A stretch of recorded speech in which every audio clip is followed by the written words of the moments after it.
we just had to do Corvo again because we're so nostalgic about the character. First of all, we really wanted to see what Corvo felt like with a voice. Every year, I think the anniversary of Jessamine's death will be easier, but it never is. In Dishonored 2, it's 15 years after the rat plague, after the first game, and Corvo is wondering, how long can I protect my daughter? He's seen a lot, he's still facing these crazy threats to the throne and to the Empire. And so Corvo is like a man reflecting on the winter of his life. He's both the badass supernatural assassin we wanted him to be, and he's very thoughtful.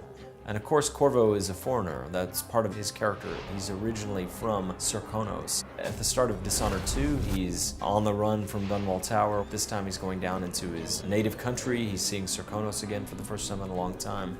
He's seeing how it's changed under the Duke of Serkonos.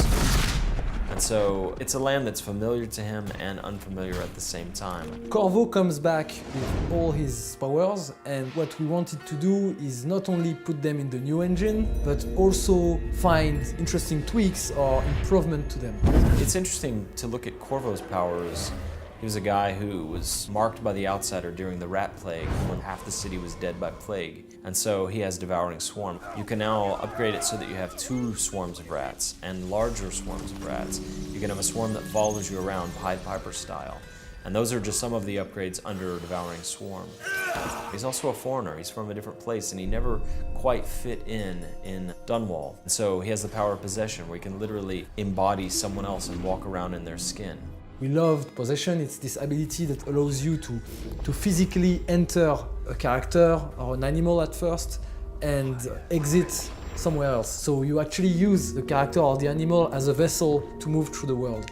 And we added some upgrades that allow you, for instance, to chain hosts. Another cool kind of weird upgrade is that you're now allowed to possess corpses if you choose this upgrade. Suddenly it's not about movement, it's about creating hiding spots for yourself. Each time you knock someone down or you kill him, it becomes a hiding place. What the? One of Corvo's classic powers that fans absolutely love because it's so crazy over the top is bend time. Initially, he has the ability to slow time, and then he can upgrade it so he can stop time altogether. This time we also allow you to spool time forward a little bit. Pressing a button or pulling a trigger, you can allow it to advance a little bit until things get exactly into the position that you want. It's very powerful. One of Corvo's signature powers from the first game is Blink.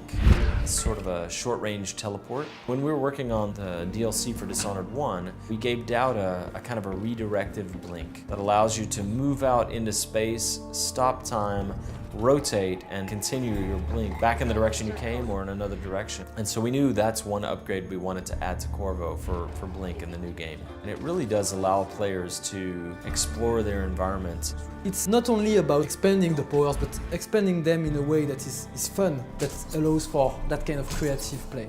Plus the new system for the supernatural powers where we give upgrades for all of them and allow the player to go deeper on those and explore those mechanics and how they interact with stealth and combat situations.